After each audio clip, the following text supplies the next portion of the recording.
Evet, iyi akşamlar değerli kıymetli izleyicilerimiz, takipçilerimiz. Yine yeni bir canlı yayında Galatasaray Alanyaspor 8. hafta Süper Lig'de 8. haftanın maçında Galatasaray Alanyaspor'u kendi saha ve seyircisi önünde etkisiz bir oyunla, ikinci yarıda özellikle etkisiz bir oyunla son 3 maçın hastalık oyunuyla, yani hastalık olduğu bu oyun, 1-0 mağlup etmeyi başardı ve milli araya da lider olarak girdi.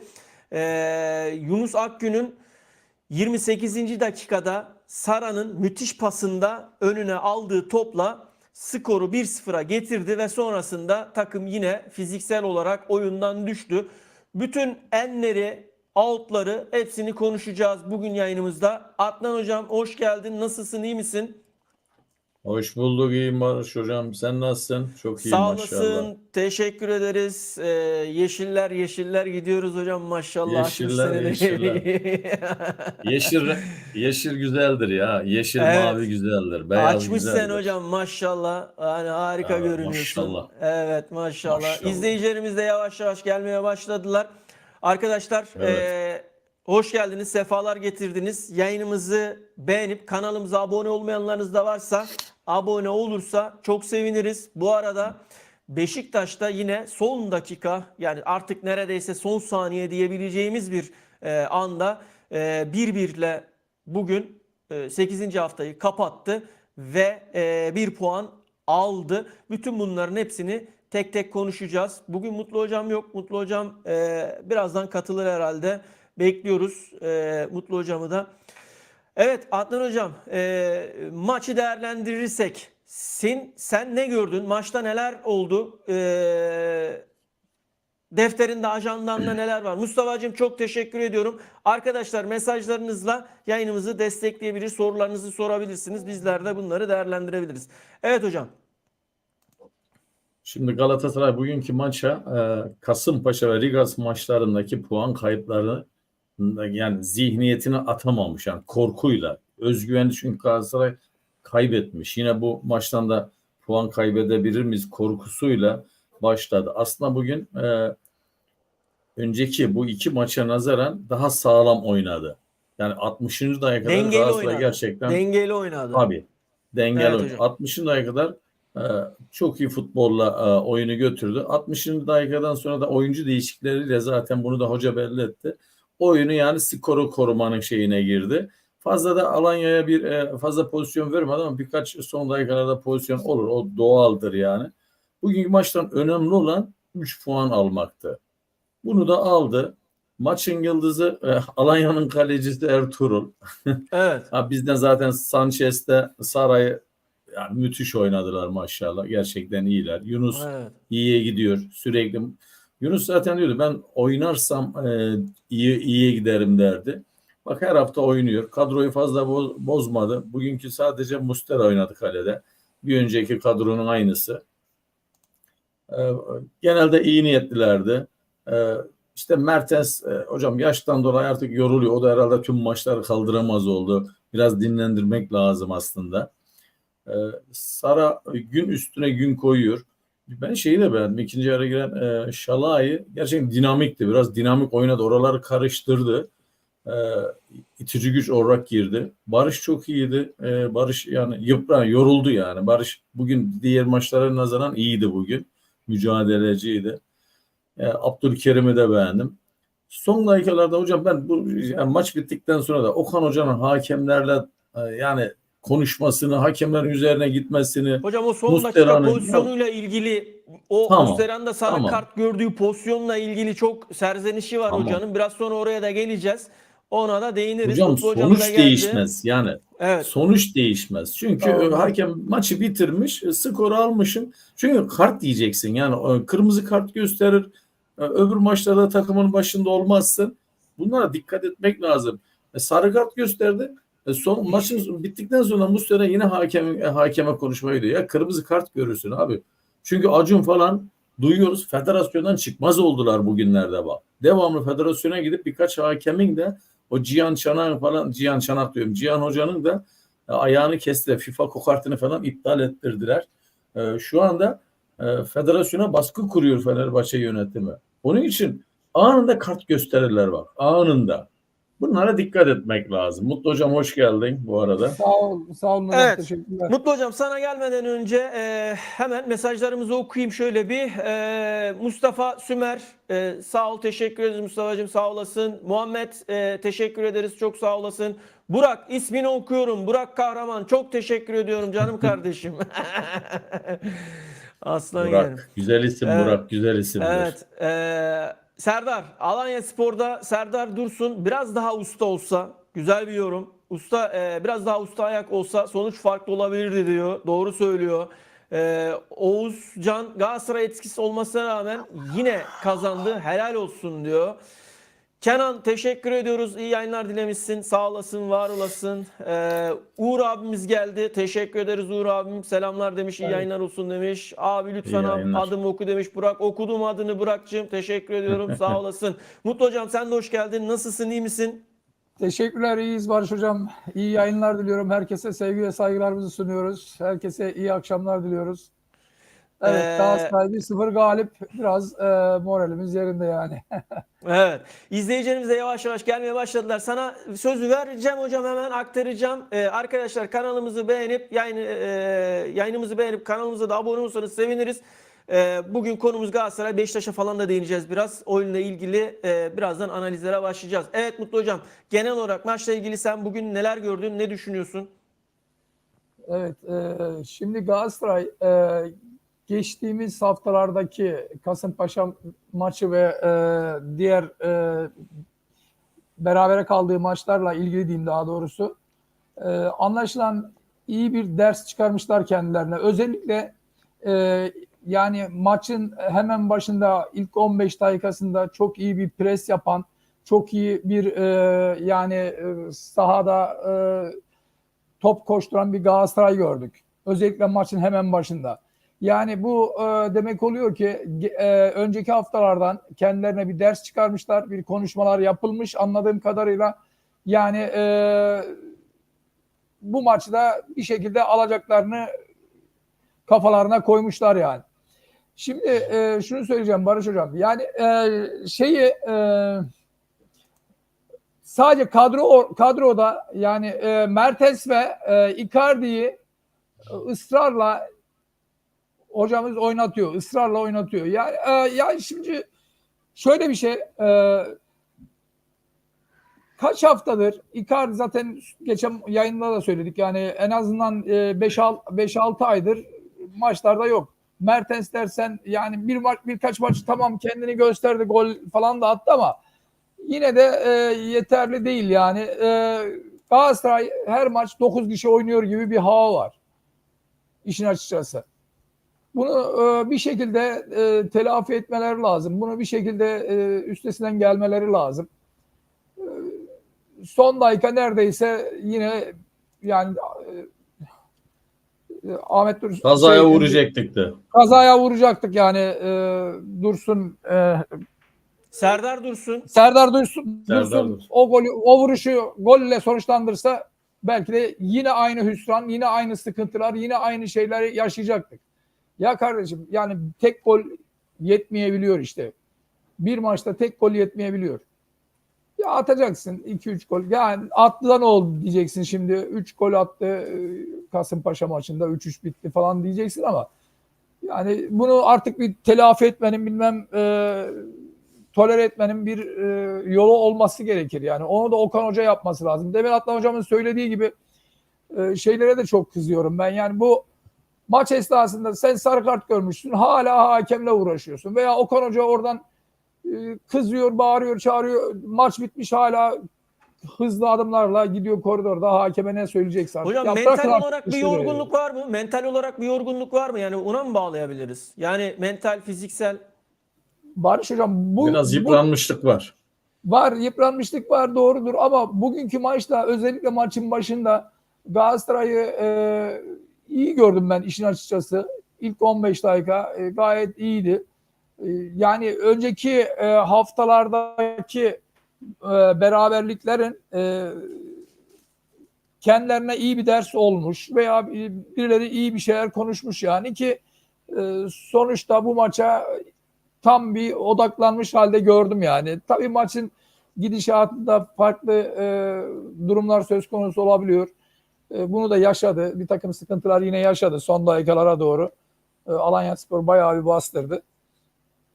Neticede tabii Galatasaray Alanya'dan yani 10 gömlek üstün şey olarak, kadro olarak falan, ama tabii futbolda sahada oynanıyor. Bu da bir gerçek yani. Arkadaşlar, maçın yıldızı sizce kimdi? Bunu mesaj olarak bize yazabilirsiniz. Kenancığım, çok teşekkür ediyoruz. Kesene bereket. Sağ olasın, var olasın. Mustafa Büyük Kaptan Selçuk demiş.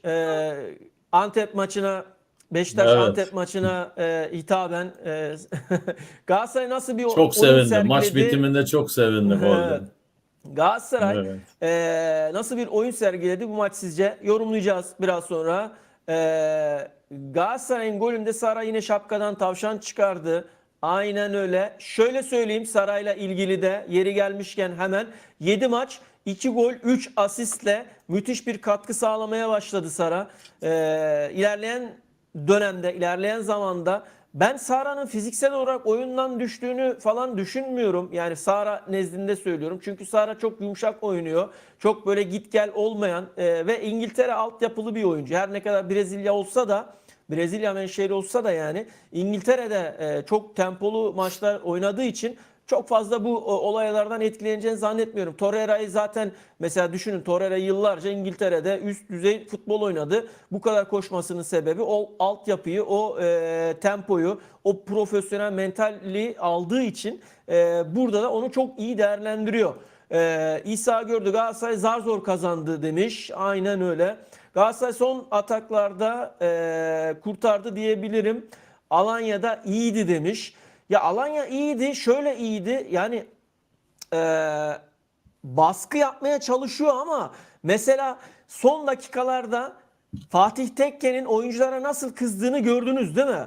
Yani Alanyaspor'un bu maç üzerinden, daha doğrusu genel olarak söylüyorum, Alanyaspor'un özeti o andı yani. Ya Fatih Tekke oyuncularına göstere oyunu anlatıyor orada duran topta. Oyuncular onu yapamadılar yani. Fatih Tekke'nin sağ kenarından verdiği direktifi yerine getiremediler. İşte Alanyaspor'un özeti bu. Maalesef yani tamam, bir iki etkili pozisyonlar oldu ama bizim yani Galatasaray'ın yorgunluğundan dolayı, Galatasaray mental olarak yorgunluğundan dolayı ve bana göre Okan Hoca'nın çok geç oyuncu değişikliklerinden dolayı oyunu sıkıştırdık yine. Şimdi milli ara var. Bakalım, bir 4 günlük bir istirahat süreci var şimdi. 4 gün sonra Florya'da tekrardan oyuncularla idmanlara başlayacak. Umarız iyi olur. Oyuncular da bu 4 gün içerisinde, özellikle bekar oyunculara sesleniyorum buradan. Yani böyle milletin ağzına sakız olacak işler çıkarmayın. Gidin güzel güzel ailenizle, annenizle, babanızla oturun, yiyin, için, dinlenin, istirahat edin. Kafanızı rahatlatın, boşaltın, öyle gelin. Saçma sapan hareketler, olaylar içerisine girip tekrardan antrenmanlara başlamayın. Lige böyle girmeyin. Antalyaspor deplasman, ilk maç, bir dahaki maç. O yüzden ayağınızı denk alın. Ankara duysun beni. Evet, Muhammed Saçan iyi bir maç oldu demiş. Metin Şentürk iyi yayınlar dilerim. Hoş geldiniz Mutlu Bey demiş. Gatti, tebrik ederim. Teşekkürler, sağ olun. Hep FB kötü oynamasına rağmen kazanacak değil ya. Bir sizden bir bizden. Alanyaspor'un penaltısını yediler diyor. Alanyaspor'un penaltısını Mutlu Hocam sana bırakıyorum. Sana geldi mesaj. Şimdi ben yorum yapmayayım. Ali Kökle iyi yayınlar demiş. Teşekkür ederiz. Hepinize çok sağ olun. Mesajlar yağmaya başladı yine. Sağ olun, var olun. Yayınımızı beğenip kanalımıza da abone olursanız, zaten birçoğunuz abonesiniz ama yeni gelenler için de söyleyeyim. Güzel bir maçtı. Teşekkürler Galatasaray demiş. Metin Bey, yazım hatası dolayısıyla mesajımı çektim. Yanlış anlaşılmasın, iyi yayınlar dilerim. Hoş geldiniz Mutlu Bey. Galatasaray taraftan tebrik ediyorum demiş. Teşekkür ederiz Metin Bey, sağ olun. Yazım hatası yok. Cevap gelecek şimdi biraz sonra Metin Bey, durun. Pozisyonu da belirtseydi bari. Evet, hangi pozisyonda onu da bir belirtirseniz Aynen, Mutlu Hocam. ona göre yorum yapalım yani. Evet. Aynen. Ahmet Özbek iyi yayınlar, maç güzeldi demiş. Teşekkür ederiz Ahmet Bey. Mustafa'cığım yine Mutlu Bey duran top konusunda Okan Buruk söz geçiremiyor mu demiş. Sara ve sanırım Mertens konusunda herhalde bir Evet, olayı Mertens söylemeye konusunu çalışıyor. Evet. anlatıyor. Evet. Aynen. Sedat, oralara değineceğiz. Aynen, gelelim notlarımızı alalım. Sedat Ağbaş Galatasaray'ın namağlup serisinin devam etmesi değerli demiş. Bu da güzel bir yorum. Aynen öyle. Mücadelesi yüksek bir maç oldu. Galatasaray 1-0'ı çok zor buldu demiş. Aynen öyle. Ya aslında iyi başladı. 28. dakikada Sara'nın müthiş şapkadan tavşan çıkarırcasına, izleyicimizin dediği gibi pasında müthiş bir yani topu istopu falan da çok iyiydi yani. Müthişti. Harika bir pozisyondu gerçekten, profesyonelce. Milimetrik. Milimetrik. Milimetrik. Hocam öyle bir Tabii. pası da artık durdursun yani, anladın mı? Yani pasın şiddeti, gelişi, bilmem nesi, yani onu da durduramıyorsan Galatasaray'da oynama arkadaş. Gerek yok yani. Yani o da durdurdu. Gereğini yaptı yani. Gereğini yaptı. Aslında bir tane de Barış'ın vardı. Sol ayak vurdu. Biliyorsunuz değil mi? Yani sol ayakla vurdu, dışarı vurdu falan. Gerçi onu da atsa Barış herhalde biraz daha hani Liverpool falan oralarda oynardı yani. Bence daha iyi oyun ortaya konulmalı ama kazandık. O yüzden bir sıkıntı yok demiş. Sıkıntı şöyle, sinyal veriyor Galatasaray. Yani yorgunluk sinyali veriyor. Mental olarak çok ağır. Bakın şimdi Antalyaspor ondan sonra Avrupa maçına gidecek.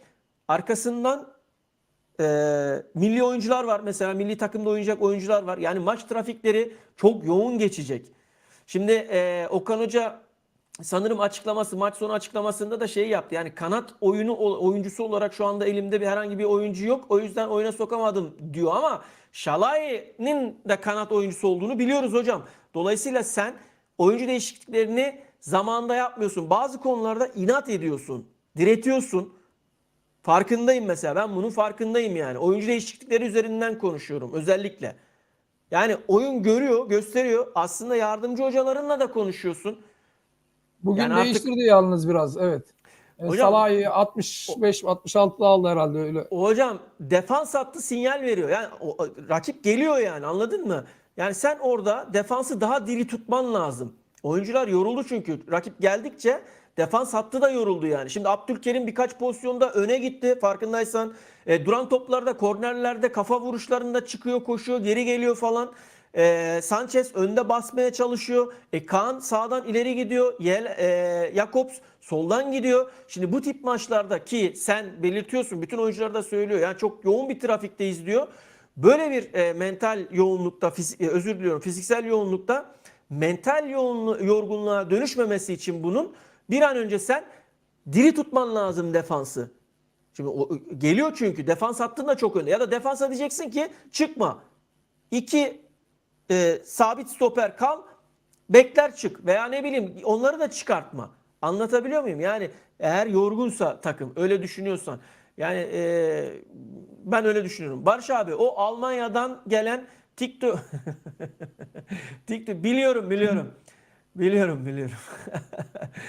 Kamuran hocam iyi yayınlar. Galatasaray'da ilk radikal değişiklik ne olmalı sizce? Oyun günden güne geriye gidiyor. Bunu neye bağlıyorsunuz? Adnan hocam, cevap vermek istersen buna cevap verebilirsin. Kamuran hocama çok teşekkür ediyorum. Yani demiş ki Galatasaray'da ilk radikal değişiklik ne olmalı sizce? Mesela bunu değerlendirebiliriz. Galatasaray nasıldı sizce bu maçta? Hocam demiş. Yorumlayacağız şimdi onları. Heyecanlı maç oldu demiş. Yani son dakikalar özellikle aynen öyle. Heyecanlı bir maç oldu. Ya aslında böyle hep son 3 maçtır, işte bu maçta dahil olmak üzere falan, böyle önden geriye geldiği için rakipler mi acaba yine mi olacak falan, o psikolojiyle de Mutlu hocamın anlattığı, söylediği gibi o psikoloji de zaten oluşuyor herhalde oyuncularda. Yani anlamsız bir şey. Halbuki bu oyuncu grubu hem mental olarak hem oyun yani bu seviyeleri çok oynadılar. Oyun yani artık bu seviyeleri çok rahat aşmaları lazım olduğunu düşünüyorum. Yani bir türlü atlatamıyorlar. Umarım Avrupa'da başarılı olursunuz demiş. Teşekkür ederiz. Sağ olun. İyi yayınlar. Tüm Sara'nın takımlarımız güzel, için evet. aynen, iyi yayınlar. Sara'nın güzel asisti ve Yunus'un bitiriciliği ile maçı kazandık ama takım geçen seneki gibi güven vermiyor. her an gidebilir modunda oynuyoruz. Buna çözüm bulmamız lazım. Buna aslında %50-%50 arkadaşlar. %50 Okan Hoca, %50 oyuncu grubu. Oyuncu grubu da şöyle şapkasını çıkaracak, bir önüne koyacak. Biz kimiz ya diyecek. Yani biz yani hangi oyuncu grubuyuz yani? Anlatabiliyor muyum? Biz hangi seviyelerden geldik buralarda oynuyoruz? Galatasaray mahalle takımı değil neticede. Galatasaray da çok üst seviye, üst düzey bir takım yani. Burada ne yapmak istiyorsunuz? Tamam, evet, anlıyoruz. Şampiyon olduğunuz 2 senedir, işte çok iyi oyunlar oynadınız bilmem ne falan, ama bu seviyeleri hep korumanız gerekiyor. Korumadığınız zaman eleştiriler gelir arkadaş. Kusura bakmayın yani. Jakobs çok yükleniyoruz. İnşallah sakatlanmaz demiş. İnşallah Mustafa'cığım. Muammer Yıkılmaz Galatasaray son haftalarda taraftarına tat vermeyen bir oyun sergiliyor. İlerleyen haftalarda daha büyük problemler ortaya çıkmaz umarım demiş. Doğru söylüyorsunuz. İşte onu değerlendireceğiz. Mustafa'cığım çok sağ ol. Kesene bereket. Allah razı olsun. Mutlu hocamdan sana bir öğlen yemeği. Evet, Canı sağ olsun. Adnan hocam, Kamuran hocamın mesajına ne diyorsun? Geliyorum şimdi. Kamuran hocam hemen burada. Galatasaray'da ilk radikal diyor. Bak, radikal ne diyor hocam? Yani köklü diyor yani. Hani sert bir değişim istiyor Kamuran hocam. Tabii Galiba, kadroda. anladığım Yani kadarıyla. teknik Evet. heyette demek istemiyor. Kadroda değişikliğinde. Evet. Ne diyorsun hocam? Evet. Hocam bence şu anda zaten Osimhen biraz sakat. Bence Icardi biraz dinlendirilmesi lazım. Batshuayi ilk 11'de oynatması lazım. Çünkü Batshuayi da küsmeye başladı, geriye gitmeye başladı. Icardi, hocam Kerem Aktürkoğlu gittikten sonra Icardi'nin anlaşabileceği bir futbolcu yok şu anda. Yunus'la falan hiç anlaşamıyor. Bak farkındaysan Yunus hiçbir pasını görmüyor. Yani o ara verkaçlar falan Icardi ile hiç yapamam. Kerem'le çok iyi anlaşıyordu. Kerem Aktürkoğlu ile Icardi süper anlaşıyordu. Radikal şöyle olabilir. Benim yani Batshuayi mesela şu anda Osimhen gelene kadar Batshuayi ile başlayabilir. 10 numaraya Mertens'in yerine Saray'ı alabilir. Çünkü Saray 10 numara çok oynadı. Orta sahaya Berkant, Kerem, Torreira üçlüsünü, dinamik bir üçlü olur bunlar. Diğer yerlerde dağıtır zaten genel 11. Yani şu anda yorgun olarak Mertens'te Icardi'yi görüyorum. Hem mental Evet. olarak da gitmiş bunlar biraz. Yayının Mertens'e başında ben de kadar söyledim Adnan hocam. Evet, aynı tabii. şekilde Galatasaray her maç Me- şu an 9 kişiyle oynuyor gibi bir durum var yani. Mertens'e zaten biz sezon başında dedik. Mertens'i yedekleyecek ya da Mertens'e alternatif bir 10 numara lazım demiştik. Biz hep söylüyorduk. Bu Saray'ı aldılar. Saray her tarafta da oynayabildiği için deneyin abicim, 10 numara Saray'ı koyarsın. Mertens'i birkaç maç dinlendir. Onun yerine de işte Berkant, Torreira ortaya diz bunları. Diğerlerini de yayarsın. Dediği gibi Jakobs çok iyi oynuyor. Jakobs'u da Allah korusun sakatlık falan yaşarsa ne yapacağız? Şimdi diğer o Jelert falan hiç hazır değil diyoruz. Sürekli hiç hazır değil. Fiziği de çok zayıf. Yani bunları böyle düşünüyorum ben. Radikal karar. Mesela Icardi biraz dinlendirilmesi lazım. Icardi şu anda kafa yapısıyla da sahada değil. Vücut orada da şu anda kafası başka yerde. Ruhu yani yok.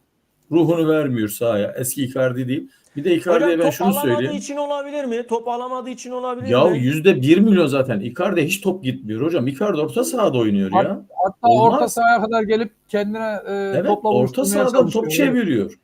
Çok kötü bak. Icardi'yi beslemiyorlar. Zaten sıkıntı burada. Bunlardan birisi de Mertens'ten kaynaklanıyor. Mertens de top dağıtamıyor orada. İşte Kerem'le alışık olduğu bir futbol düzeneği vardı. O da gidince zaten Yunus kendini oynuyor şu anda. Yunus kendini göstermenin, kanıtlamanın derdinde zaten. Icardi'yi besleyeyim, goller attırayım derdinde değil. Kendi şeyi. Tamam, güzel oynuyor. Başarılı da, ama Icardi'yi kaybediyoruz bu arada. Icardi geriye gidiyor. Batshuayi bence ilk 11'de artık başlatılmalı. Osimhen gelene kadar. 10 numarayı koy abiciğim. Mertens'i de dinlendir. Saray'ı koy oraya. Kaybedecek bir şey yok. Saray oynar, rahat oynar. 10 numarada gayet rahat oynar. Çok çalım atıcı, çünkü ceza sahasına giren bir futbolcu. Bak, çok penaltı kazandırır. 10 numarada oynasın Saray. Çok teknik, çünkü bu Brezilyalılarda böyle şeyler var. Tekniktir. Yani penaltı alacak bir futbolcu tipi var. Yapısı. Bunları yani Bu böyle şeyler olabilir. Ben yani her zaman diyorum Okan Hoca hala dır hocam hakemlerle konuşuyor. Yapma yani Okan Hoca, sen sahaya Hocam, odaklan. He. Okan hocam dedin, hemen okuyorum Okan hocanın şeyini, maç sonu hemen yorumlarını. Maçın ilk yarısı kalemize çok yaklaştırmadık. Son dakika faul olarak gördük. Hakemin faul vermediği pozisyon en net pozisyon. Bu standartta çok faul verdi. Ceza sahasındaki hareket faul gibi gözüktü. Onu Alanyaspor'un net pozisyonu olarak sayabiliriz. Pozisyonu izlemedim henüz. Rakibi kendi ceza sahasımıza çok sokmadık. Son 2 maçın baskısı vardı üzerimizde. Bak hocam, son 2 maçın baskısı vardı üzerimizde diyor. Tabii Yani canım, az %1 milyon önceki, zaten. evet, %1 bizi doğrular milyon. şekilde. Başlayanlar, sonradan girenler iyi oyun çıkardı. Liderdik. Lider devam ediyoruz. Rakiplerimizle arayı açmak istiyoruz. Oyuncuları 22 robot puan olarak ulaştı zaten, evet. Oyuncuları robot olarak görüyoruz. Oyuncular milli takıma gidecek. Dinlenmesi gerekiyor. 7 maçlık bir seri en yoğun fikstürümüzdü. İyi bir takımdık. Uzun zamandır galibiyet serisi bizim için önemliydi. Son 26 maçın 24'ünü kazanan bir takım var. Bizi destekleyen herkese teşekkür etmek istiyorum. Galatasaray 5. yıldız için en önde gidiyor. Burak Süper Lig'in kalitesi hakkında yaptığı yorumda her sene zorlaşıyor. Her sezon daha zor hale geliyor. Samsunspor'a baktığımızda üst sıraları zorluyor. Hiçbir şekilde berabere ya da kaybetme lüksümüz yok. Kalite arttıkça ligin zevki de artacak şeklinde konuşuyor ama kalite çok dipte hocam. Yani gerçekten çok dipte. Yani ben kalitenin kalite falan olduğunu düşünmüyorum yani. Eleştiriler olacak ama hiç umurumda değil. Benim o şekilde kaybedecek vaktim yok. Takıma odaklanmak zorundayım. Eleştiriler beni etkilemiyor. İyi şeyler söylendiğinde de ilgilenmiyorum. Bir maç kaybediyorsunuz, sizi gömüyorlar. Eleştiriye açığım. Herkesin kendi fikirlerini söylemesi, yorumlaması güzel. Zaten futbolu bu yüzden seviyor insanlar. Herkesin yorumlamasına izin vermek lazım. En önemli şey kendi tuttuğumuz takıma destek olmak. Taraftarlık bunu gerektiriyor. Bazen kızacak şeyler yapıyoruz. Ben ve oyuncularım. Sevindirecek daha çok şey yaptık. Sevindirmeye de daha çok alıştırdık. Ben gelmeden önce küme düşme hattına yakın dönemler oldu. Eleştiriler saygı çerçevesinde olsun demeyeceğim. Çünkü bizim ülkede linç kültürü var. Benim için ya da bir başkası için her şey bana normal geliyor. O yüzden bunlara odaklanmıyorum. Mauro Icardi sakatlıktan geldi ve elinden geleni yapıyor. Bazen sahada durması bile bizim için çok önemli. 2 senede yaptıkları ile Galatasaray şampiyon oldu. Bu ara ona da yararlanacak ve bu ara ona da yarayacak ve çok iyi duruma gelecek. Icardi'nin performansından memnunum. Bütün oyuncularımdan memnunum demiş Okan Hoca. Memnun da Barış Hocam, Icardi maçtan sonra uçaktan story atmış. Onu da söyleyeyim yani bu arada. Hocam yani diyecek çok şey var da açıkçası yani ne ara gittin havaalanına da ne ara oradan uçağa bindin de yani bu kadar hızlı gidebiliyor, yani gidebiliyorsun da bence bugün biraz da sahada ruh gibi kaldı. Yani bir pozisyon vardı, özellikle o pozisyonda yani koşusunu yaptı. Yaptığı koşu 3-4 metre, çok bir şey de değil. Top gelmeyince topa küstü, oyuna küstü. Pozisyona tekrar kendini sokmadı. Yani şimdi takım da atak yapıyor. Şimdi atak yapan oyuncular da Icardi'yi arıyor. Icardi de offside'da kalınca bu sefer pozisyon da heba oluyor yani. Gidiyor yani. Pozisyon da bu sefer eriyip gidiyor yani. Icardi'nin bir an önce, tamam top gelmeyebilir ama eğer sen bu takımda kaptanlık görevi yapıyorsan, ikinci kaptansan, yani kaptansın, bu takımın kaptanısın, lideriyim diyorsan saha içerisinde gerekiyorsa oyunculara fırça çekeceksin. Bağıracaksın, çağıracaksın ama önce kendini düzelteceksin. Mutlu Hocam, Metin Bey'in mesajıyla ilgili buyurun. Evet, Metin kardeşime çok teşekkür ediyorum bu arada. Kendisi de iyi bir Fenerbahçeli, bunu da belirtmek istiyorum. Tabii. Evet, Yani Galatasaray burada şeyi söylemiş. Hep Fenerbahçe kötü oynayarak kazanarak değil ya, bir Galatasaray. Bu defa da Galatasaray kazandı manasında belirtmiş. Olur maçlarda, takımlarda olur. Bazen kötü oynar, iyi kazanır, iyi oynar, kaybeder. Bu gibi şeyler bütün takımlarda olabiliyor yani. Alanyaspor'un penaltısı konusunu, şimdi birkaç tane pozisyon var. Hangisiyle ilgili söylemek istedi onu tam bilemiyorum. Yani onu tam bir pozisyonu, dakikasını şey yaparsa onunla ilgili de yorum yapabilirim yani. Onu belirtmek istiyorum yani. Tamam. Hocam ben buradan bir pozisyonu anlatacağım. Vallahi kusura bakmasınlar. Biz yani Galatasaraylı oyuncu da olsa fark etmez. 10. dakikada Mertens'in Augusto'ya yaptığı bir dirsek hareketi var. Evet. O 10. kartlı dakikada. pozisyon. Faul. Net kırmızı verseler, ben kırmızı diyorum hocam. Net. Evet. Yani hani verse şurada ağzımı açıp hakeme bir tek kelime yapmam. Mertens'e gerekenleri söylerim. Yine söylüyorum. Kardeşim biraz dikkat. El insaf. Bak bu takımın size ihtiyacı var. Bu kadar basit, saçma sapan bir pozisyondan, bir hareketten dolayı, özellikle dirsek, biliyorsun da yani bunu, dirsek hareketi kart. Şiddetine göre de değişiyor. Yapma yani. Sen şimdi niyetin de belli senin. Orada niyet arkanı dönmüş sallıyorsun yani. Olmaz. Bayağı da bir sakatlık Bu- geçirdi orada. Tabii Yerde canım. yattı Yani falan. bu meslektaşlığına da sığmaz yani. Bu senin meslektaşın aynı zamanda.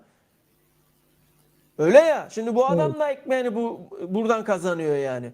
Hadi Allah korusun çenesini dağıttın, kırdın. Ne olacak? Ne olacak ya?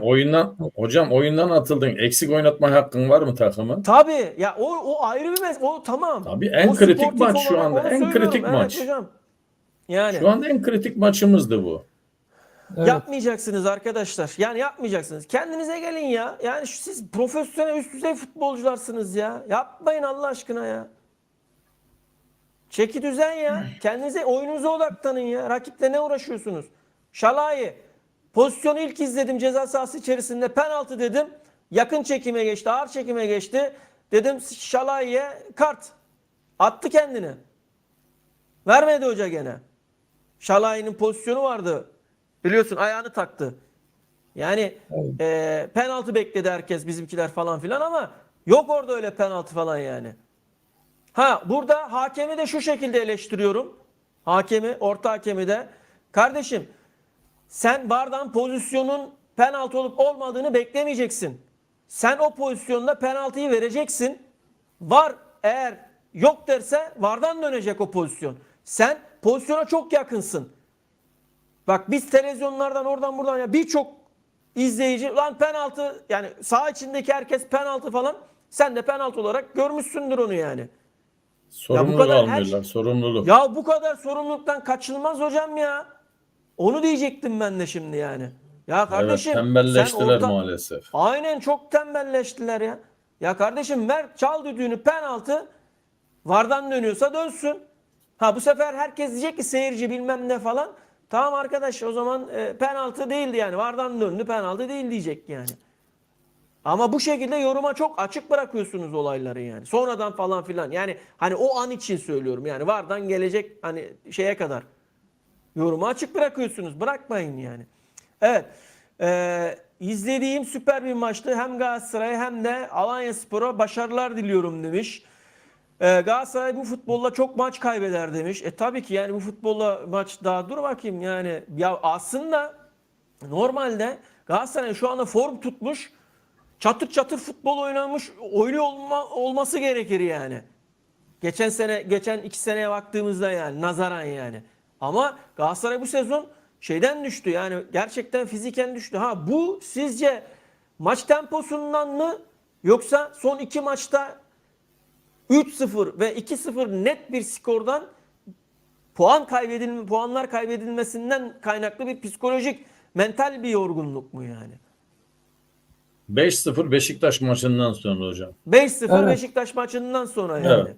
Galatasaray Ya olabilir. orada havayı kaybetti biraz. Evet. Ya Moral olabilir motivasyon. hocam. Tamam, toparlanacaksın yani. Bu kupa finali maçıydı. Oldu bitti gitti. İşte orada Yani kalmışlar. 5-0 Hala beyinler orada ya kalmış. Evet. hocam çıkacak hocam ya çıkacak ya oralardan Tamam. falan çıkacaklar yani. 2 hafta sonra Beşiktaş maçı yine var. Telafi etsinler o Aynen. zaman.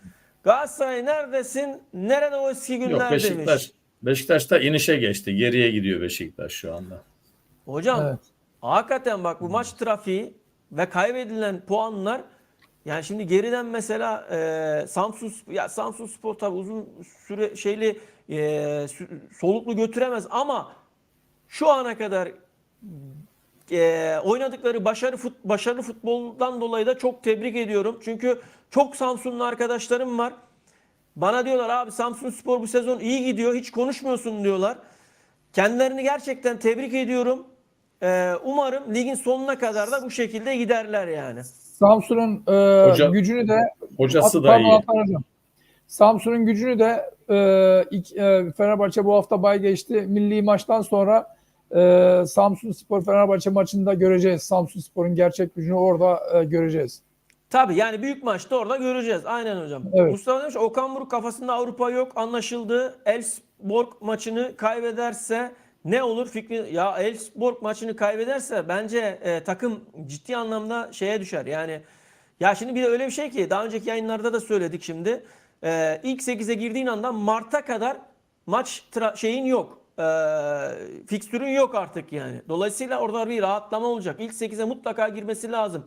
Ya şimdi bu ya geçen maçta Avrupa maçında adam ikinci golü atan adam bugün fotoğraf çektirmiş bilmem ne alışveriş merkezinde güvenlik görevlisi. Adamın futbolla falan alakası yok. Ya inanılır gibi değil Hepsi yani. öyle. Ya hepsi Hepsi öyle de öyle. yani. Hepsi de öyle de. Letonya'nın hepsini toplasan anca bir takım çıkar zaten. O da İşte işte Rigas ama kadar. işte bundan ders çıkaracaklar hocam ya. Yani onu demeye çalışıyorum. Evet. Süleyman Emre Maç Galatasaray daha iyi oynadı ama stresliydi. Bayağı penaltımız verilmedi demiş. Hangi takım adına verilmedi onu da Galatasaray belirtirse. adına demek istiyor Galatasaray herhalde. adına diyor. Galatasaray adına demek Şalay'ın istiyor. Şalay'ın pozisyonu bu. Şalay. Penaltı değil Evet. arkadaşlar. Yani bana göre net penaltı değil. Şalay ayağını taktı, penaltıyı almaya çalıştı yani. Onunla Yani ilgili de Barış Hocam, Okan Hocamızın bir şeyi var, açıklaması var. İşte aynı pozisyon Beşiktaş'ta verildi, Galatasaray'dan için verilmedi falan gibicesinden bir serzenişi de mevcut yani. Evet. Hocam bir el pozisyonu var. Ele değdi. Kasımpaşa'daki penaltı pozisyonuyla ilgili bugün hangi maçta gördüm ben onu. Yine aynı şekilde bir pozisyon var. Burada penaltıyı vermemiş yani şeyde ama Galatasaray maçına neden verildi gibi bir serzenişte durumu söz konusu. Uğur abim evet abi. Uğur abi sen bu mesajı bekliyordum senden abi. Top Osimhen'e geliyor. Batshuayi'ye 10 dakikada 5 kere top geliyor da Icardi'ye 80 dakikada neden hiç gelmiyor? Icardi yürüyor demiş. Bak yani o da yani Evet. net kırmızı demiş Mirsat. Mirsat hoş geldin. Teşekkür ederiz yayınımıza katıldığın için. Sağ olasın, var olasın. İbrahim Kaya kırmızı demiş. Aynen. Semih Onur Galatasaray iyi oynadı ama zor da olsa kazandı. Alanya ise biraz daha atak oynamalı ama oynadı demek istemiş herhalde. Ama Galatasaray forvetleri bu sene bence daha düşük diyor Semih. Cüneyt Galatasaray'ı tebrik ediyorum. Zor da olsa aldı maçı, tebrikler demiş. Hüseyin Bağcı Galatasaray yine kötü oynamasına rağmen kazandı ama bu böyle sürmeyecek demiş. Ömer oyun iyi olmasa da önemli olan 3 puan istediğini aldı Galatasaray. Ama nereye kadar?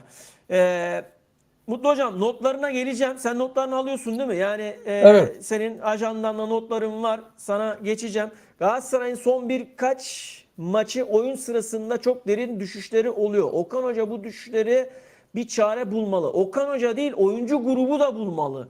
Burak yani Okan Hoca istediği kadar bağırsın, çağırsın. Evet tamam. Ama biraz tabii şey de yapması lazım. Geçen yayında da söyledim. Mesela devre arasına girecek. Diyecek ki yani çıkın oynayın ya. Hani bu maç sizin maçınız diyecek ya. Başka da bir şey söylemeyecek yani. Anladın mı ya demek istediğim? Yani bu maç sizin maçınız diyecek yani. Hani oyunculara kim olduklarını ifade etmesi lazım yani. Hangi seviyede oyuncular olduklarını Hocam, anlatması oyunculara lazım yani. hangi takımda oynadığını söyleyecekler. Hangi takımda İşte oynuyorsunuz? aynı zamanda yani aynı Tabii. zamanda Hakan Galatasaray iyi oynamadan kazandı. Okan Hoca oyuncu değişikliklerini geç yaptı. Nedeni nedir diyor. Az önce konuştuk Hakan. Çok sağ ol. Katkıların için teşekkür ediyoruz. Okan Hoca biraz inatçı. İnatlığı var herhalde. Biraz inat bir Ona şöyle bir cevap vereyim Barış Hocam. yanı var. Bu, Buyur hocam. bu cümleye. Okan Hoca yedeklerin oyunu çevireceğine inanmıyor. Bak söyleyeyim. Kulübedeki oyunculara güvenmiyor. Ama bunu kulübedeki oyuncular hissederse ne olacak hocam? Yani bunu Güvenmediğini gösteriyor bu. Evet. yani. Evet Mutlu hocam. Buyur söz sende. Galatasaray'la ilgili söylenecekleri az çok yayının başından bu yana belirttik. Bundan sonraki maçlarında da milli takım arası var. Ondan sonra Galatasaray'ın Antalyaspor maçı var. Beşiktaş maçı var. Ondan sonra bay geçecek. Bay geçtikten sonra 2 tane maçını kendi sahasında oynayacak. Yani lig fikstürüne baktığımız vakit Galatasaray bu haftadan sonra yani Antalya maçından sonra bir Antalya deplasmanına gidiyor. Ondan sonra Avrupa maçlarının da birkaç tanesini kendi sahasında oynayacak. Bayağı bir rahatlayacak gibi görünüyor. Ancak yani burada futbolculara çok büyük iş düşüyor. Yani özellikle Okan Hoca'nın yani takımı iyi analiz edip tekrardan değerlendirip yani yeni bir oluşum içerisine girmesini istiyorum ben yani şahsen. Oluşumu açar mısın hocam? Oluşumu açar mısın hocam? Yani şöyle Barış Hocam, kadroda yeni bir şekillenmeye gidebilir. Yani bunların içerisinde Hangi oyuncularla? ya yedeklerde kullanacak artık elinde olanları kullanacak bir şekilde. Yani bir defa Mertens'i oradan alacak, Saray'ı 10 numara pozisyonda oynatacak. Adnan Hocam da açıkladı bunu. Gerekirse Berkant'ı Saray'ın yerinde pozisyonda oynatacak veya Yusuf Demir'den faydalanmaya çalışacak. Abdülkerim de zaman zaman her ne kadar bugün olmasa da zaman zaman aksamalar var. Onun yerine Nelson veya işte Metehan'ı oynatabilir. Öyle söyleyelim. Yani bugün girdi ama Gerard'ın ikisi yani maç bitmiş son 1 dakikada girilmiş. On ne diye onda 2 tane defansı Vakit geçirmek için aldı onları. Evet, Vakit Hocam o geçirmek için aynen aldı. öyle. geçsin diye aldı. Aynen. Aynen öyle düşünülerek yapılan bir değişiklik de.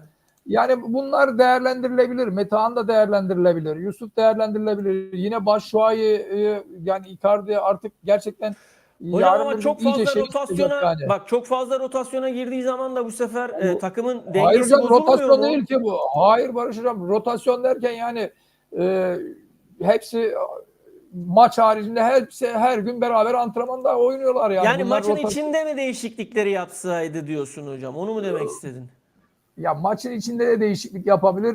İlk 11'de de değişiklik yapabilir Barış Hocam. Yani Mertens de Icardi bir defa. Ya biz görüyoruz arkadaşlar şimdi Okan Hocam'ın tamam teknik olarak yani Icardi de gerçekten üst düzey bir futbolcu. Mertens de üst düzey bir futbolcu. Yalnız şu an çok düşüşteler yani. Takıma katkıdan çok artık takım 9 kişi oynuyor. Takım 9 kişi oynuyor ya resmen ya. Yani bu son alınan beraberlikler Allah'tan mağlup olunmadı yani. Son alınan o 2 beraberlik özellikle artık tuzu biber oldu yani. Bir an önce Okan Hoca'nın bir rotasyon yani şeyini tekrar bir gözden geçirmesi lazım. Futbolcularla oturup konuşulması lazım. Ocak ayında en az Galatasaray 2 veya 3 transfer gerekli. Biz sezon başında Beşiktaş'ın kadrosuyla ilgili derinliğinin çok zayıf olduğundan bahsettik. Bizim o programdan sonra Beşiktaş en az 3-4 tane futbolcu aldı hatırlarsanız yani. Ligin başında konuşmuştuk yani. Kadro güzel oluştu ama yedekleri yetersizliğinden bahsettik. Şu anki ligin ilerleyişinde de aynı durum Galatasaray için de geçerli yani. Bak Icardi ile Mertens düştü yani. Artık bunu nereye kadar bu şekilde devam ettirebilirler yani. Bir yerde patlayacak Galatasaray yarın bir gün yine Beşiktaş gibi birinden 3 tane 4 tane yerse ortalık kıyamet yeri olacak. Bunun için bir an önce tedbir alınması lazım. Bir an önce gereken yapılması lazım. Yönetim Bu arada çok sessiz. Yönetim gerçekten ben ilk defa Galatasaray'ı bu yılki kadar sessiz bir yönetimi hiç görmedim yani. Pasif bir yönetim. Pasif bir yönetim. Çok sessiz ya. Kabuğuna çekilmiş ya. Ortada bir tek Okan Hoca var ya. Mali kongre var haftaya. Bir mali kongre var. Dur bakalım ne olacak. Çünkü çok Mali muhalefet kongrede var bir şu şey. anda. Yani Çok muhalefet bilmiyorum. var hocam. Evet. Yani Buyur Adnan bunları hocam. evet. Efendim? Muhalefet dedin. Devam edebilirsin muhalefetten. Kim muhalefet Şu hocam anda mesela? Yani göze çarpan eski senaryolar kimler? yönetici ağırlıkla, eski Galatasaray yönetenlerin Sen ağırlıklı olduğu yönetime bir şeye yakınsın biraz. O cami ortama yakınsın. eski yönetim ağırlıkları hocam şu anda acayip bir muhalefetlik yapıyorlar. Bu mali kongrede de bayağı Dursun Başkan'ı köşeye sıkıştıracaklar. Bayağı yani bayağı. Yani bu mali Mali açıdan kongrede mı hocam? yani şöyle yani kongreyi zorlayabilirler. Yönetimi değiştirmek için uğraşıyorlar büyük ihtimalle. Ee, Yani Dursun Başkan da gerçekten sanki Galatasaray'da değil ruhu. O da başka şeylerle uğraşıyor bir şeyi var. Aynı biz ne dedik Okan Hoca ya hocam sahanın dışına çıktığın zaman her hoca başarısız olur. Yönetim kurulu görevini aldığı zaman bir teknik direktör geçen sene İsmail Kartal bak Mourinho arkadaş sahaya inin dedik sahada olun. Biz teknik adamlardan yönetim ağzıyla konuşmayın. Her zaman bunu söylüyoruz.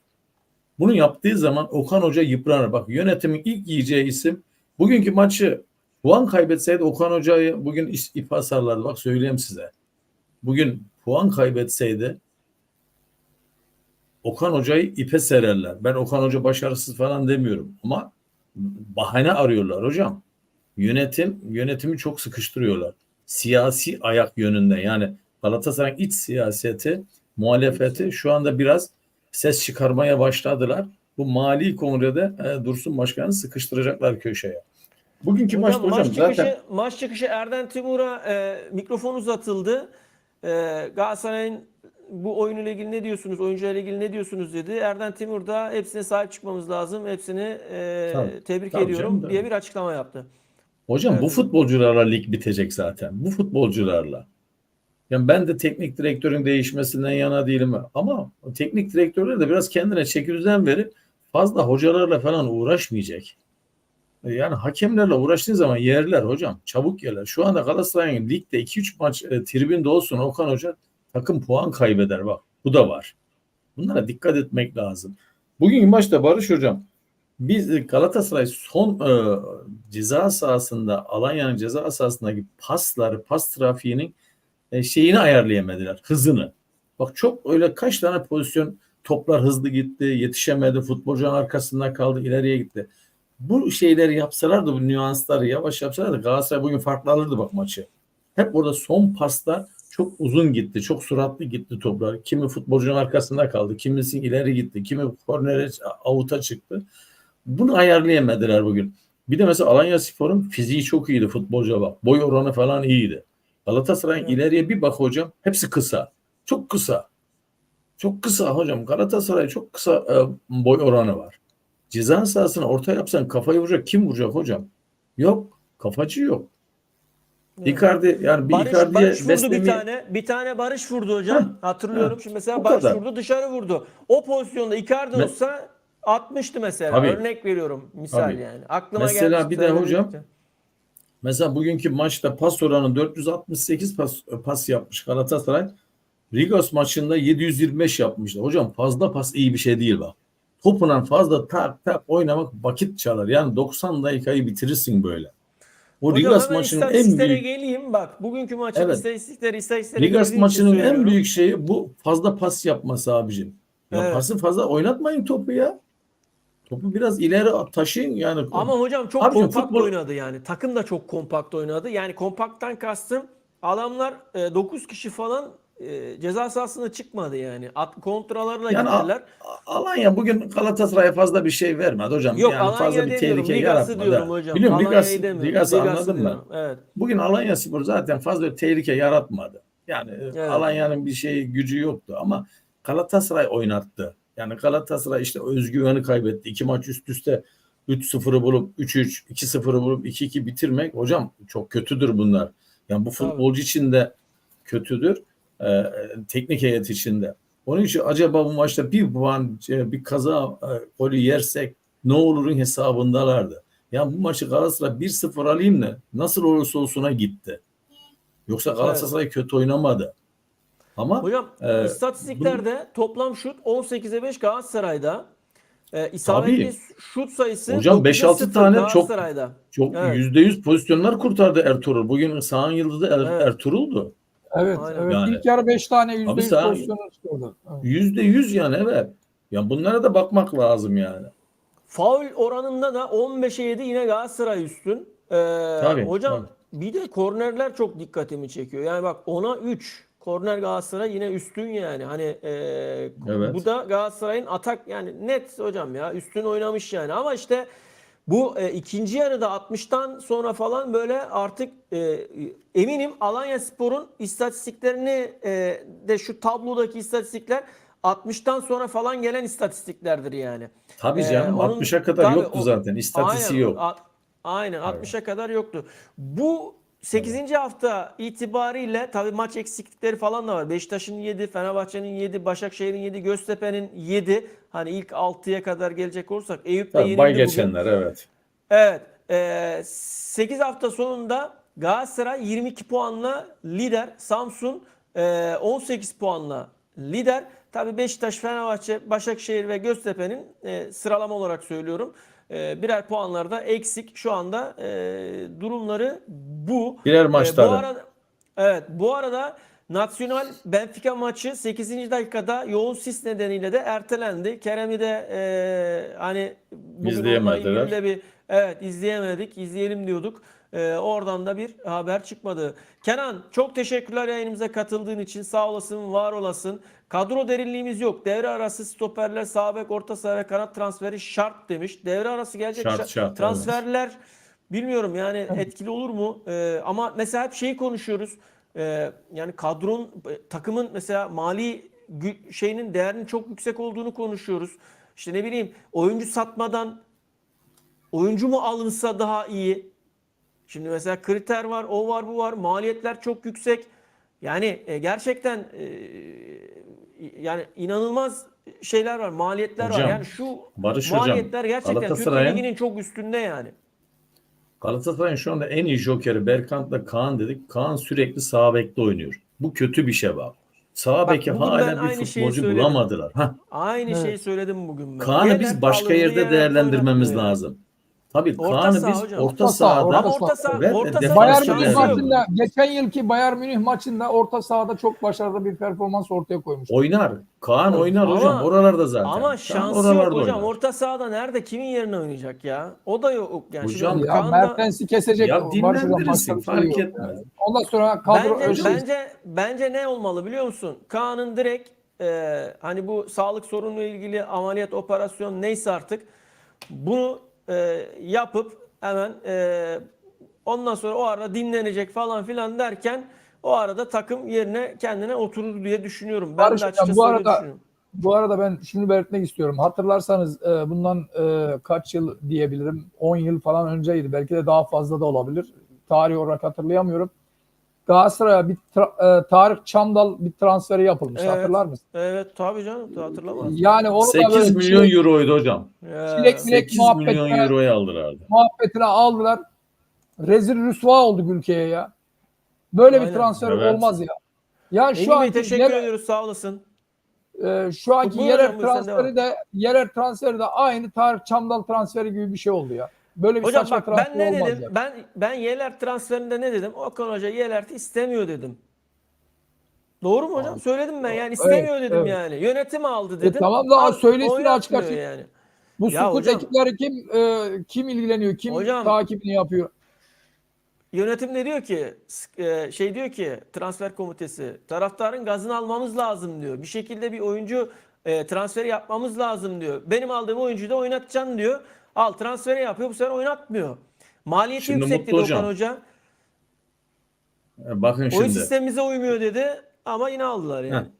Şimdi Evet. Galatasaray koskoca sezon geçti. Geçen seneki sezonda da eksikleri belliydi zaten. Eksik yani şey gibi siyah beyaz gibi eksikler belliydi. Buna rağmen şu anda koskoca sezonda yapılan transferlerde 2 futbolcu oynuyor hocam. Saray'la Jakobs oynuyor. Başka yok ya, baksana. Böyle bir şey olur mu hocam? Bu senenin transferlerinde.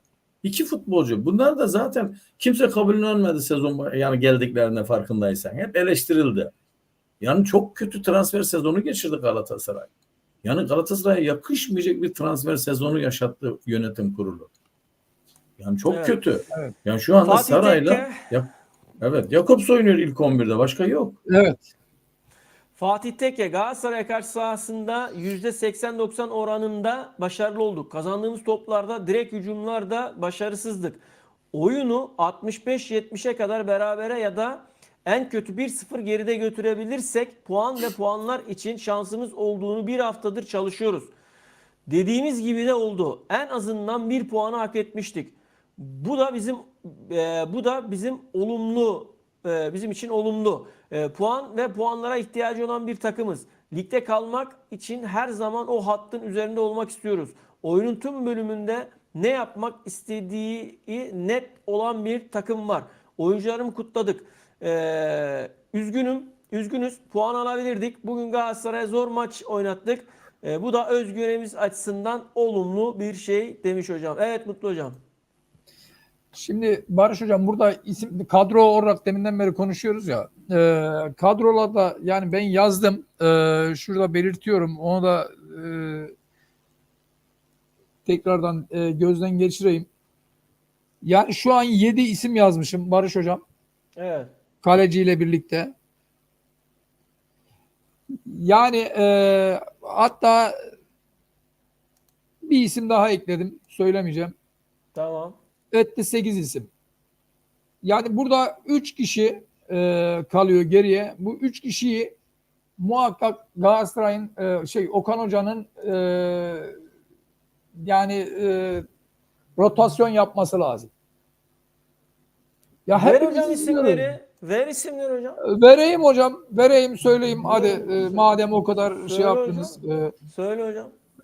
Kalede Muslera, defansta Sanchez, Jakobs, orta sahada tabii değişebilir. Yerleri falan değişebilir. Ben onu sonra şey yapmak istemiyorum. Sara, Torreira, ileride Yunus, Barış, Osimhen. Onun haricinde geriye kalan şu anki kadroda Kaan, Abdülkerim, Icardi, Mertens var. Yani bunların artık rotasyona uğraması lazım. Yani bir takım değişiklikler yapılması lazım. Tamam, bazı maçlarda yani iyi oynadıkları maçlar muhakkak var yani. Tabii ki tekrar takıma dönebilirler, 11'e dönebilir, şey yapabilir ama ya özellikle acilen Icardi ve Mertens'i rotasyon yapması lazım. Yani. Takım Evet. resmen 9 kişi oynuyor ya. Ondan dolayı da bütün oyuncular oyundan düşüyor. Yoruluyorlar. Tabii ya. Ondan hadi Kaan'ı bir nevi oynatabilirsin. Ama Abdülkerim de bundan önceki birkaç maçta bayağı bir sıkıntılıydı ya. Evet. Hocam Yani Abdülkerim'le ilgili ben Allah'tan var ya, ben size şunu söyleyeyim. Özür diliyorum Barış Hocam. Yani bu sene Yunus bize bir piyango oldu. Yani Yunus sayesinde bir takım biraz kötü imajı üzerinden atmaya çalışıyor. Osimhen keza aynı şekilde falan. Biraz tabii Sara çok iyi. Yani demek istediğim Peki hocam bir an önce bu rotasyon yapılması. saydığın isimde işte orta saha isimlerinde Kaan nasıl orta sahada oynayacak hocam? Kaan'ı orta sahada oynatsın demiyorum ama o gerekirse oynatır. Geçen yılki az önce belirttim Bayern Münih maçında Kaan çok iyi orta saha oynadı. Ben şunu söylüyorum. Benim önerim şu. Bazı maçlarda veya oyun içerisinde hani 2-0 işte 3-0 Evet. gibi bu tarz skor olan maçlarda Torreira'yı kenara alıp Berkan'ı koyabilir mesela. O da ısıran bir oyuncu. Yani o da ısırıyor. O da koşuyor. Berkan'a diyecek ki Torreira yani performans koş diyecek. Yani al gel diyecek. Böyle bir oyun sistemine de geçebilir aslında yani. Ya Şimdi şimdi Kerem, Barış Hocam, Demirbay, Mertens koşmayınca Torreira da kendini yıpratıyor. Yani çok zor durumda kalıyor. Çok tabii yoruluyor ya, yani. hocam işte Sara'yı öne çekersin. Berkan'ı Evet, koyarsın Torreira'nın yerinde. Oyun akışı içerisinde söylüyorum hocam bunu. evet, Ondan evet. sonra gerekirse Kerem Demirbay'ı alırsın. Orada mesela Sara'nın olduğu bölüme. Saray'ı öne çektin, Mertens'i aldın gibi. Ondan sonra yani bu tarz oyun şeyi belli, şablon belli zaten şu an Galatasaray'da yani. Bir de şöyle bir şey var Barış Hocam. Hocam bak bir de bir şey daha var, özür dilerim. Şunu da Okan Hoca çok yanlış yapıyor. Oyuncuların gerçek mevkilerini, şimdi geçen sene falan bunları yaptı evet, ama belli ki şimdi artık performanslar çok fazla maç trafiğinden dolayı, fikstürden dolayı fizik kaldırmıyor. Oyuncuların gerçek yerleriyle çok fazla oynamaman lazım. Yani oyuncunun mevkisini çok fazla artık değiştirme.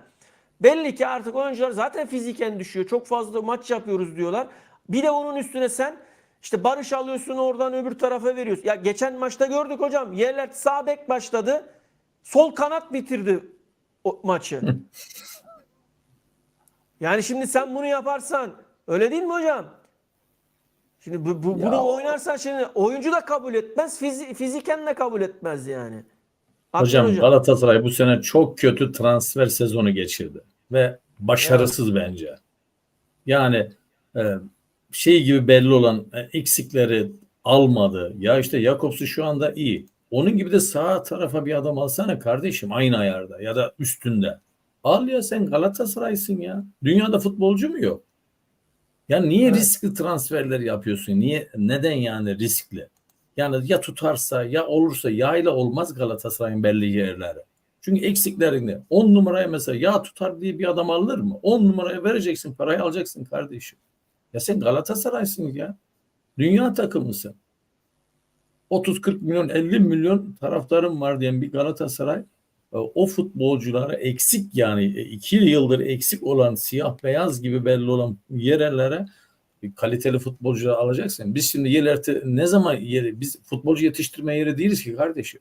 Belki Yo bir yo, tabii futbolcu canım. idare eder Galatasaray genç, ama Tabii bir sen hadi iki neyse ama yani. 9-10 milyon Ama euro verdiğin bir futbolcu biz ne zaman göreceğiz? Şimdi takır takır oynuyor olması lazım o transfer, yani kim yapılsaydı. o Yani, bahsettiğiniz kişinin de altyapıdan olması gerekir Adnan Hocam.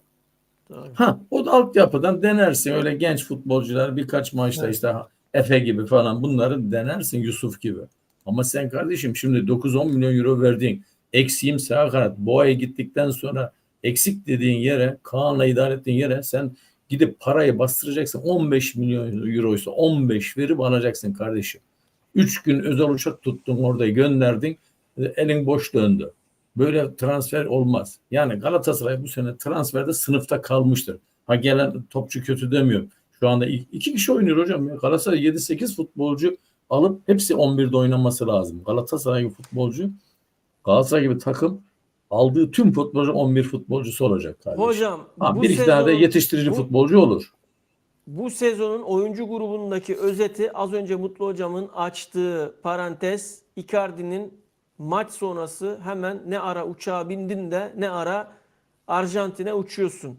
Yani Barış Hocam, bana şimdi 2 saat sonra Arjantin'de derseniz ben şaşırmayacak duruma geldim artık saha yani. içerisindeki o tribün sevinçlerine de katılmadı. Direkt gitti soyunma odasına. Yani olacak şey değil ya. Sen lidersin ya. Liderim diyorsun. Ha belki hocam o uçaktan dolayı falandır. Yani vakit kaybetmeyeyim, zaman kaybetmeyeyim falan filan. Ama ne olursa olsun sen orada takım arkadaşlarına katılacaksın ya. Bak ne oluyor? O, Yani bu o, sefer ne oluyor? İşte insanlar konuşuyor. Bizler konuşuyoruz bu konuyu yani. Niye? Çünkü o an o mevzunun ne olduğunu bilmiyoruz.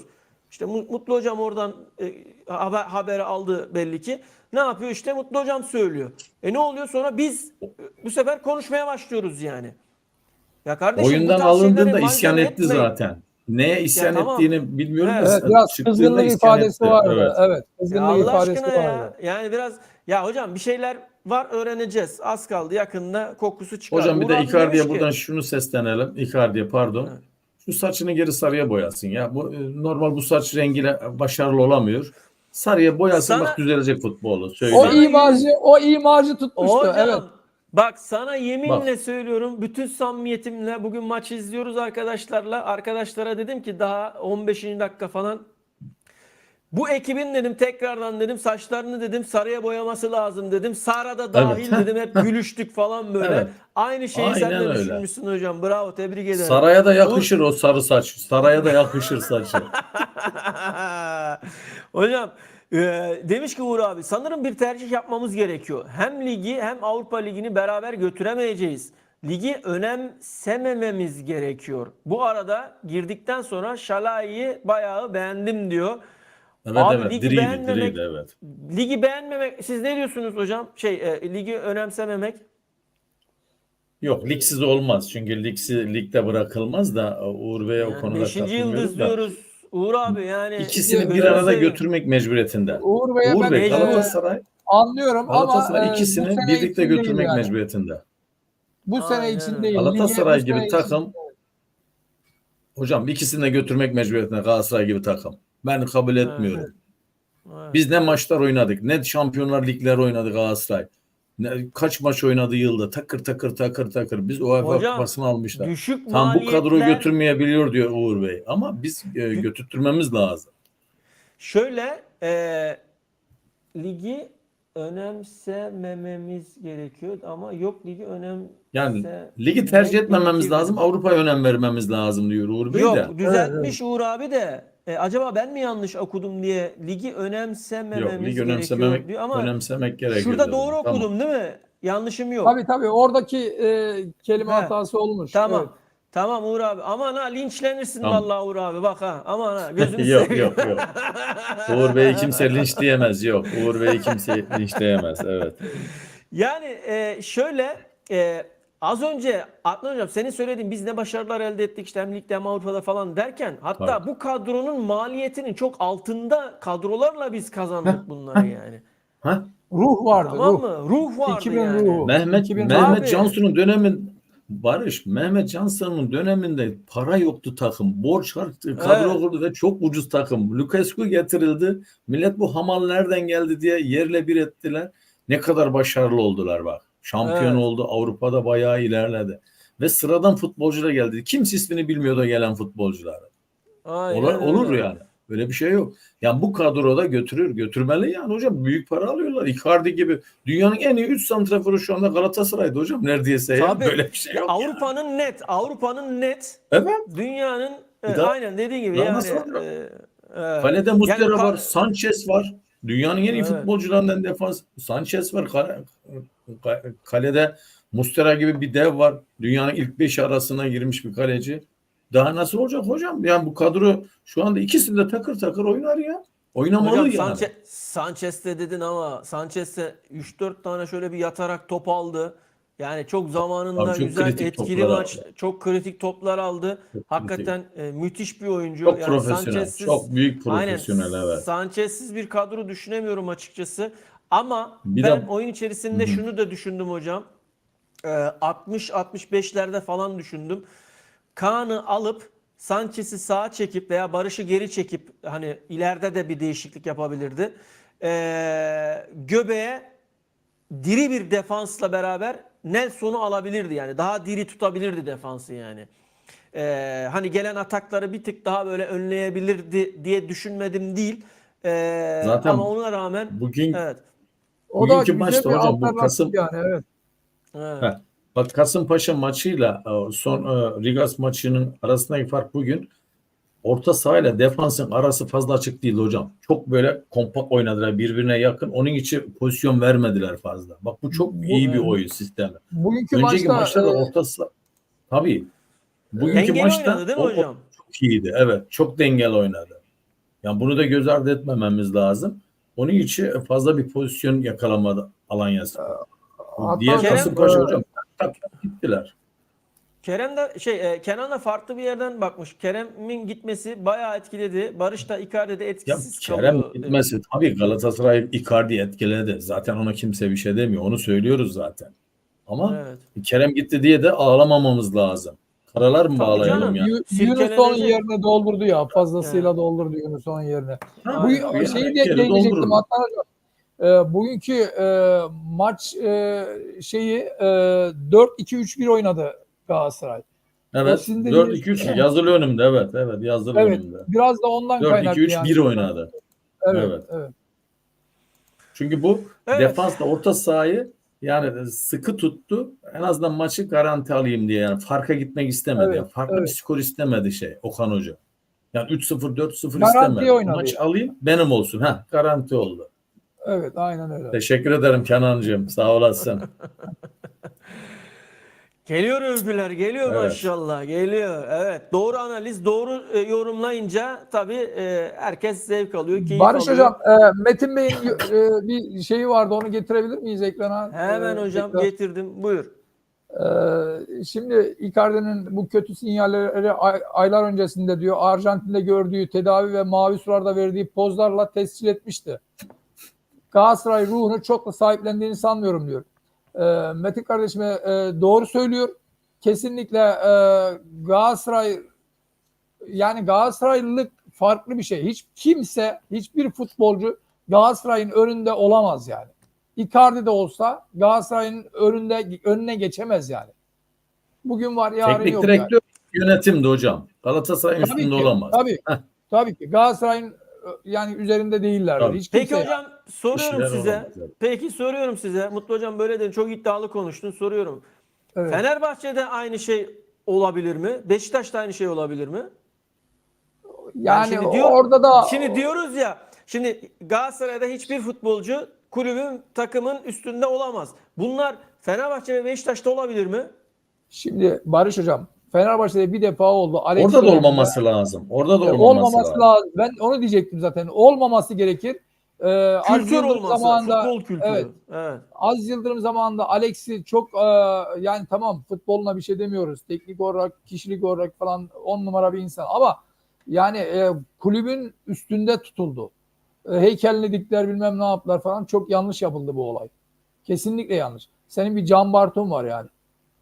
Yani onun önüne geçirttin yani.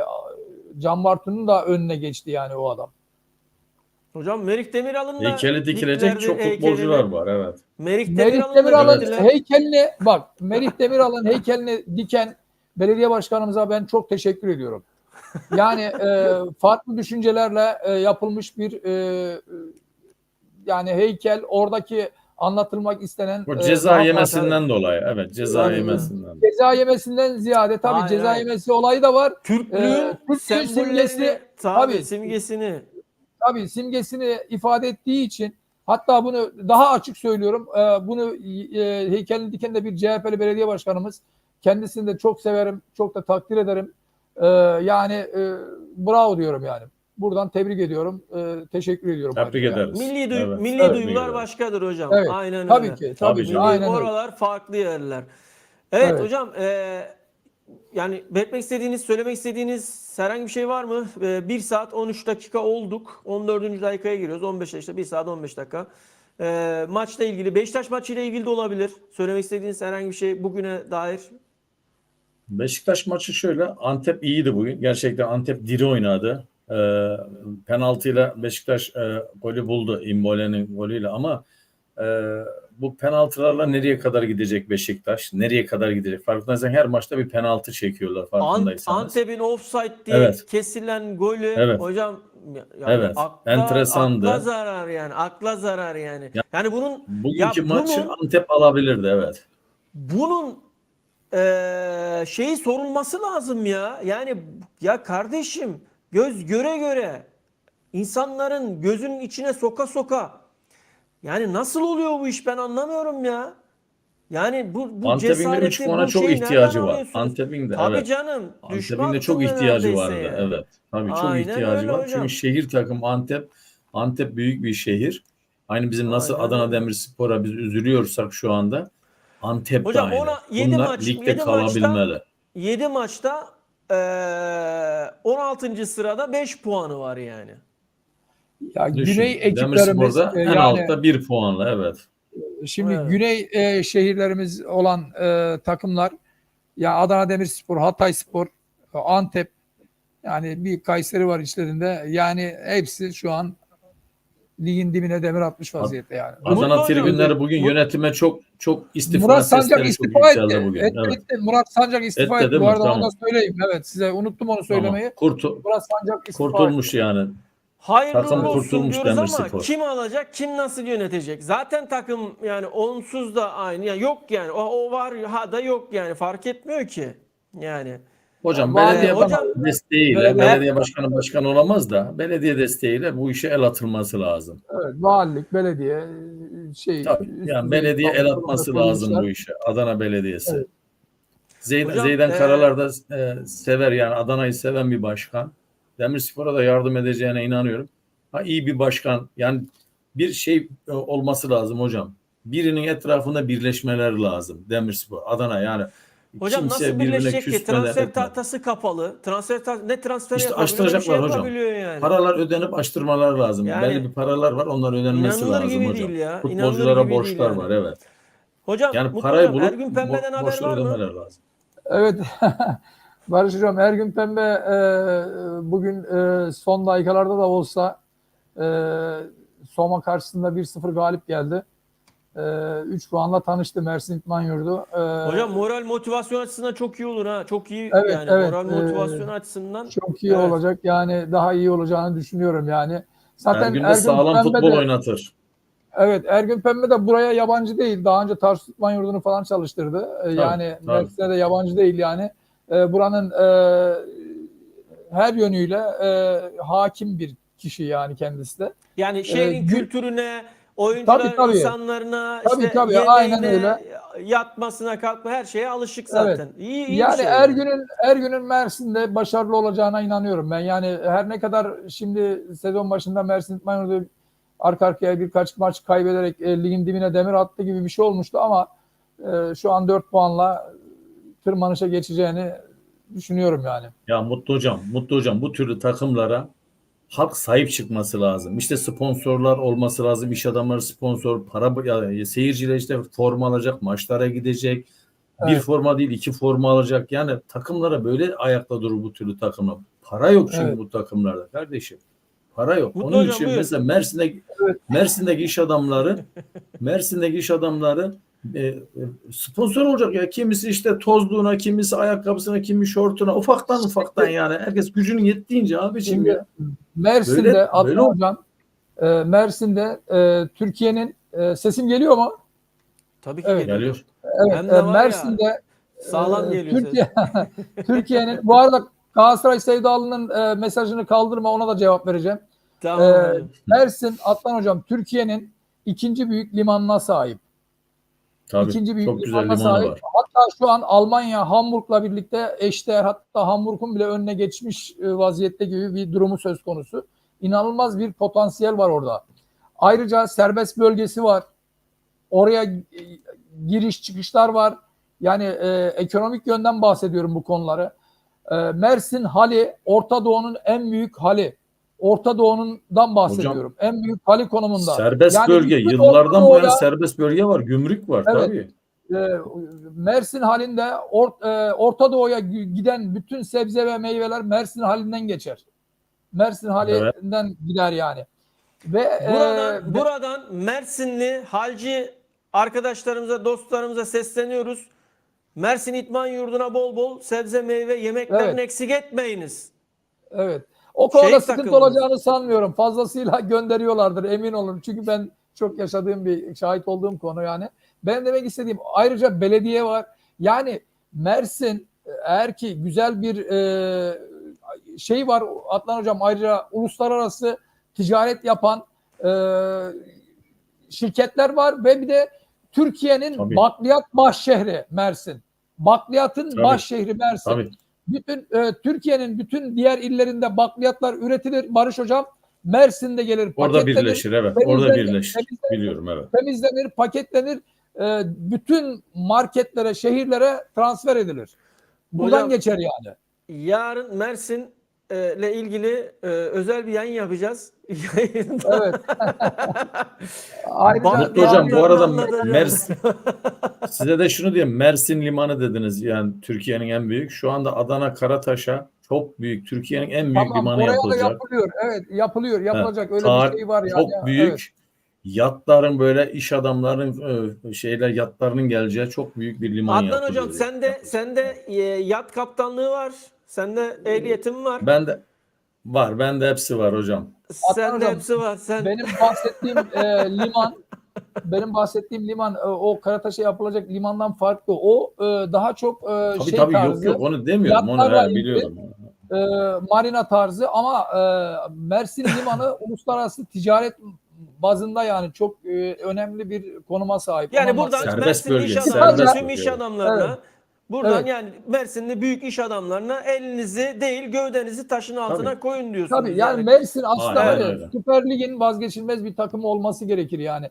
Geçmiş Şehir tarihlerde takımı. falan Süper Aynen. Lig'de oynarken de gerçek gücünü gösterdi. Gerçekten yani potansiyel var Mersin'de. Onu anlatmaya çalışıyorum yani. Galatasaray sevdası iyi yayınlar. Galatasaray maçının hakemi hakkında ne düşünüyorsunuz? Bir penaltı pozisyonu dışında akıcı bir oyun oynattığını düşünüyorum. Açıkçası siz ne düşünüyorsunuz? Buyurun Mutlu Hocam. Evet, Galatasaray sevdalısına teşekkür ediyoruz burada. Teşekkür ederiz. Çok güzel bir tespit yapmış. Aslında biz demin hakemi yani orada bir faul verilmesi lazım. Hatta Mertens'e kart gösterilmesi lazım. Ben sarı dedim, Barış Hocam kırmızı dedi hatta. Onun haricinde oyun akışını engelleyecek hakem pek bir şey yapmadı. Gerçekten oyunu yani gayet oynattı, güzel akışını sağladı. Hakemin burada yani laf edecek hakeme karşı herhangi bir durum söz konusu değil yani. Ya Kendisine ben Hocam bir şeyi de hakem art eleştiriyorum. niyetli değildi. Art niyetli Evet, değildi. aynen Art öyle. niyetli değildi. Evet. Ama Okan Evet. Hoca'ya göre öyle değil işte. Yani Okan Hoca Yok, hakemlerle o desin ilgili ama. Çok daha farklı düşünüyor yani. Ya Okan Hocam bazen yani seviyoruz kendisini ama bazen ipin ucunu kaçırıyor yani. Bu gerçekten diyorum artık yani milletin de sabrını çok zorluyor.